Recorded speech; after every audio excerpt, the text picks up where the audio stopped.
بسم اللہ الرحمن الرحیم۔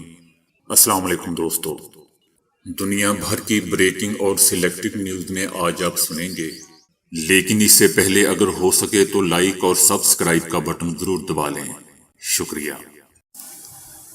امریکی قومی سلامتی کے سابق مشیر جنرل مک ماسٹر کا کہنا ہے کہ امریکی پالیسی خود فریبی تھی۔ جنرل مک ماسٹر نے کہا کہ نااہل لوگ پالیسی چلاتے رہے اور امریکی عوام کو حقیقت سے آگاہ نہیں کیا گیا۔ دوسری جانب افغانستان میں سابق امریکی سفیر ریان سی کروکر کا کہنا ہے کہ ہمارا مقصد افغانستان کو محفوظ بنانا تھا۔ ہم نے تحمل سے کام لیا تھا مگر ایسا نہ ہو سکا۔ ریان سی کروکر نے مزید کہا کہ ہماری بے صبری کا دشمن نے فائدہ اٹھایا ہے۔ انہوں نے یہ بھی کہا کہ ہم نے مواقع ضائع کیے اور انخلا افراتفری میں ہوا تھا۔ دوسری طرف جرمنی میں امریکی فوجی اڈوں سے امریکہ منتقل کیے جانے والے کچھ افغان پناہ گزین خسرہ میں مبتلا پائے گئے تھے، جس کے بعد انہیں لے جانے والی پروازیں معطل کر دی گئی تھیں۔ اڈوں پر 9,000 سے زائد افغان پناہ گزین تاحال پھنسے ہوئے ہیں، جنہیں اب خسرہ اور چیچک جیسی بیماریوں کے خلاف ویکسین لگائی جا چکی ہے۔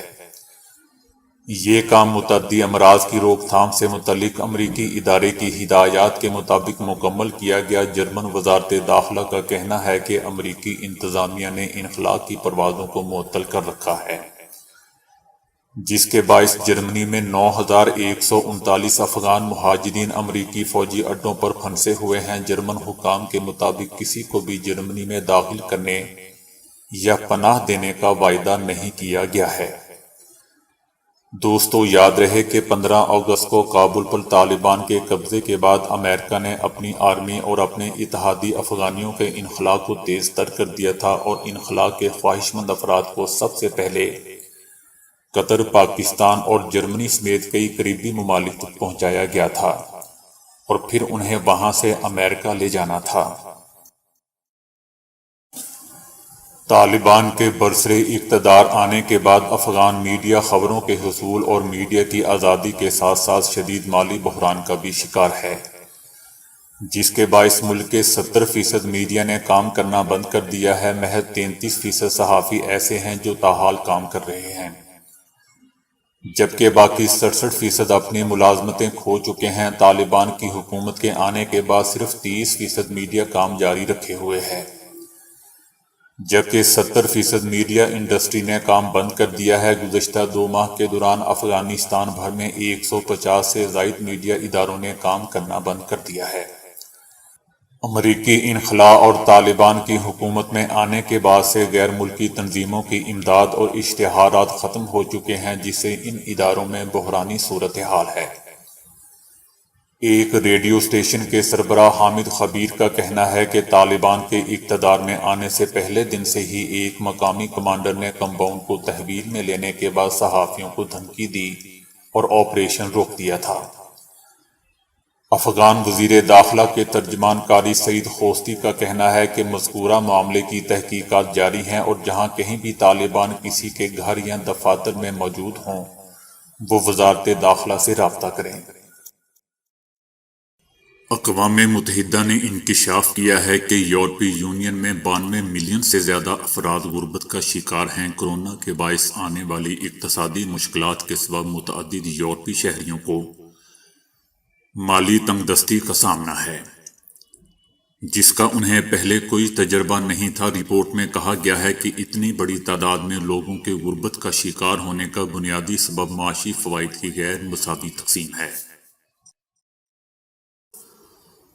جنوبی افریقہ کی آرمی نے مسلمان خواتین کو دوران ڈیوٹی حجاب کرنے کی اجازت دے دی ہے۔ اپنی ڈریس پالیسی میں تبدیلی کرتے ہوئے ڈیوٹی انجام دینے والے مسلمان خواتین کو حجاب کرنے کی اجازت دے دی گئی ہے۔ گزشتہ برس جنوری میں آرمی عدالت نے ایک خاتون آفیسر کے خلاف الزامات کو خارج کیا تھا، جن پر آرمی ٹوپی کے اندر حجاب لینے کے الزام میں فرد جرم عائد کی گئی تھی۔ بچوں نے آن لائن جماعتوں میں استادوں اور ہم جماعتوں کو دھوکہ دینے کے نئے طریقے سیکھ لیے ہیں۔ ڈیجیٹل ٹیکنالوجی کے دور میں جہاں آن لائن امتحانات میں نقل بڑھی ہے، وہیں بچے زوم جیسے پلیٹ فارم پر بھی اپنی شناخت چھپانے کے لیے کسی سے پیچھے نہیں رہے۔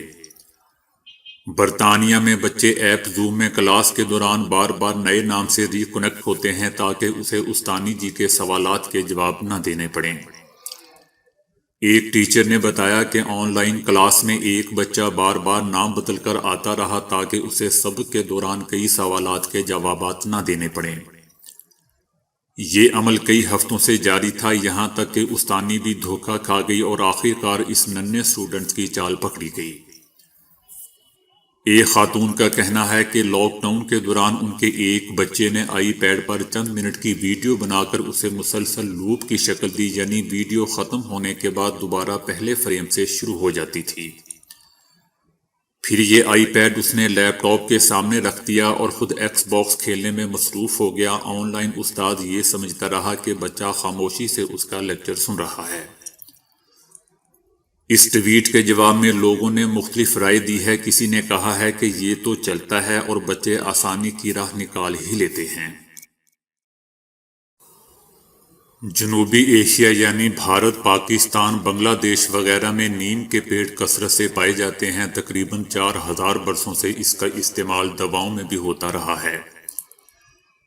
نیم کے درخت اور پتے کئی ایسے فوائد کے حامل ہوتے ہیں جن سے لوگوں کی ایک بڑی اکثریت لا علم ہے۔ چینی ماہرین کے مطابق نیم کے تازہ پتے کھانے سے چیچک خسرہ کا علاج ممکن ہے۔ ماہرین کا کہنا ہے کہ نیم کے پتوں میں ایسے قدرتی اجزاء پائے جاتے ہیں جو جسم کے اندر داخل ہو کر خون اور جگر کو صاف کرنے کے ساتھ خارش کو بھی ختم کرتے ہیں۔ نیم کے پتے ذائقے میں انتہائی تلخ ہوتے ہیں جنہیں کھانا مشکل ہے، لیکن ان کے انسانی صحت کے لیے فوائد لاتعداد ہیں۔ ماہرین زراعت کے مطابق نیم کا درخت زمینی مٹی کی صلاحیت بڑھاتا ہے اور پانی کے ضیاع اور مٹی کے کٹاؤ کو بھی روکتا ہے۔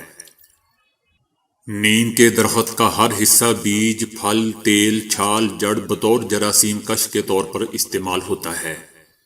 نیم کے پتوں سے کشید کردہ اجزاء ملیریا کے علاج کے لیے بھی نہایت ہی سود مند ثابت ہوئے ہیں۔ یہ خون میں کولیسٹرول کی مقدار کم کر کے دل کی شریانوں کی تنگی جو دل کے دورے کا باعث بنتی ہے اس کو دور کرتے ہیں۔ نیم کے پتے پانی میں اس وقت تک ابالیں جب تک کہ پتے نرم اور پانی کا رنگ سبزی مائل نہ ہو جائے۔ اس پانی کو دوسرے پانی میں ملا کر غسل کرنے سے جلدی انفیکشن سے نجات ملتی ہے۔ نیم کا پانی چہرے کی جھریوں سے محفوظ رکھتا ہے۔ کہا جاتا ہے کہ صاف ستھرے چہرے کے لیے نیم کے پتوں اور مالٹے کے چھلکے کو اکٹھا کوٹ لیں اور اس میں شہد، سویا ملک اور تھوڑا سا دہی شامل کر لیں۔ اس امیزے کو ہفتہ میں کم از کم 3 دفعہ استعمال کریں۔ کان میں موجود زخم کے خاتمے کے لیے نیم کے پتوں کا پانی 3 ماشا، شہد خالص 3 ماشا دونوں کو ملا کر اور نیم گرم کر کے کان میں چند قطرے ڈالیں۔ چند روز میں زخم ٹھیک ہو جائے گا۔ یاد رکھیں دوستو کہ کوئی بھی چیز استعمال کرنے سے پہلے ڈاکٹر سے ضرور مشورہ کریں۔ چائنا کے سائنسدانوں نے 2 شہروں کے درمیان انتہائی محفوظ کوانٹم رابطے کا کامیاب تجربہ کیا ہے۔ یہ دونوں شہر ایک دوسرے سے 511 کلومیٹر کے فاصلے پر واقع ہیں۔ اس میں 2 ذرات فاصلے پر رہتے ہوئے بھی ایک دوسرے پر اثر انداز ہوتے ہیں، یعنی جب ایک ذرے کی کیفیت معلوم کر لی جاتی ہے تو دوسرے ذرے کے خواص کا خود ہی پتہ چل جاتا ہے۔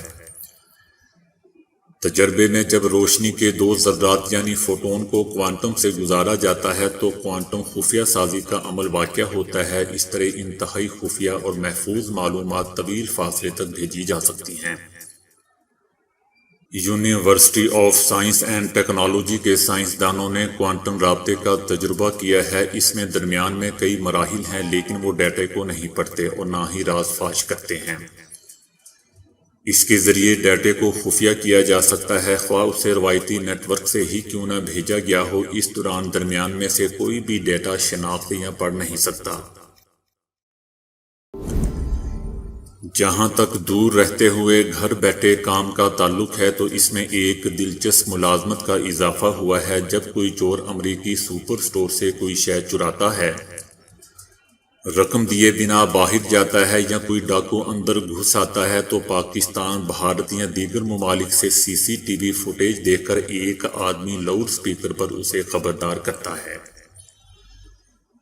کہ اس کی ویڈیو بن رہی ہے اور پولیس کو فون کر دیا گیا ہے۔ پہلے مرحلے میں 7-11 جیسے کئی سٹور نے ایسی اندیکھی آوازوں کا تجربہ کیا ہے جو مجرموں کو ہزاروں کلومیٹر دور سے للکارتی یا پکارتی ہیں۔ اس کے فوری اور دلچسپ نتائج سامنے آئے ہیں کیونکہ اس نادیدہ شخص کی زوردار آواز سے مجرم گھبرا جاتے ہیں اور وہ سر پر پاؤں رکھ کر بھاگ نکلتے ہیں۔ اس ٹیکنالوجی سے بہت دلچسپ واقعات دیکھنے میں آئے ہیں۔ ایک چھوٹی CCTV فوٹیج میں ایک شخص کولر سے کافی کی بوتل نکالتا ہے، گھٹاگھٹ پینے لگتا ہے اور آگے بڑھ کر باہر جانے لگتا ہے تو اچانک ایک آواز آتی ہے کہ کیا اس بوتل کی رقم ادا کر دی گئی ہے؟ امریکہ واشنگٹن کی کمپنی لائیو آئی سروس نے یہ انوکھا خیال پیش کیا ہے۔ اس میں براہ راست ویڈیو کو سینکڑوں ہزاروں میل دور شخص دیکھتا رہتا ہے اور کسی ناخوشگوار واقعے کی صورت میں وہ اپنے مائک پر مجرم کو خبردار کرتا ہے جس کی آواز لاؤڈ سپیکر سے گونجتے ہوئے محسوس ہوتی ہے اور وہ مجرم اپنی حرکت سے باز آ جاتا ہے یا پھر کھسکنے میں ہی عافیت محسوس کرتا ہے۔ ویڈیو پر نظر رکھنے والے کئی ملازم انڈیا کے شہر کرنال میں رہتے ہیں اور ماہانہ $399 تک کما رہے ہیں، جو پاکستانی 60,000 روپے کے برابر رقم ہے۔ دوستو، یاد رہے کہ امریکہ میں اس کا رجحان بڑھ رہا ہے اور کرونا وبا کے دوران اس کا رجحان بڑھا ہے، تاہم بعض ماہرین نے اسے انسانوں کی جاسوسی کا عمل بھی قرار دیا ہے۔ ماہرین کا موقف ہے کہ عین اسی طریقے سے ملازموں کو بھی ہدف بنایا جا رہا ہے۔ دھیرے دھیرے آواز سے خبردار کرنے والا یہ نظام امریکہ میں بہت مقبول ہو رہا ہے اور کئی ہوٹلوں اور پیٹرول پمپس پر بھی اسے نصب کیا جا رہا ہے۔ اس طرح ایک 7-11 سٹور پر سیاہ لباس پہنے 2 چور اندر داخل ہوتے ہیں۔ ان میں سے ایک کے پاس رائفل بھی موجود ہے۔ وہ کلرک کو کاؤنٹر کے پیچھے جانے کا کہتے ہیں اور رقم کا تقاضا کرتے ہیں، لیکن اتنے میں سپیکر انہیں خبردار کرتے ہوئے پولیس بلانے کا کہتا ہے تو دونوں ہی وہاں سے فرار ہو جاتے ہیں۔ تو دوستو، ابھی کے لیے اتنا ہی۔ ویڈیو کو لائک اور شیئر کرنے کا بہت بہت شکریہ۔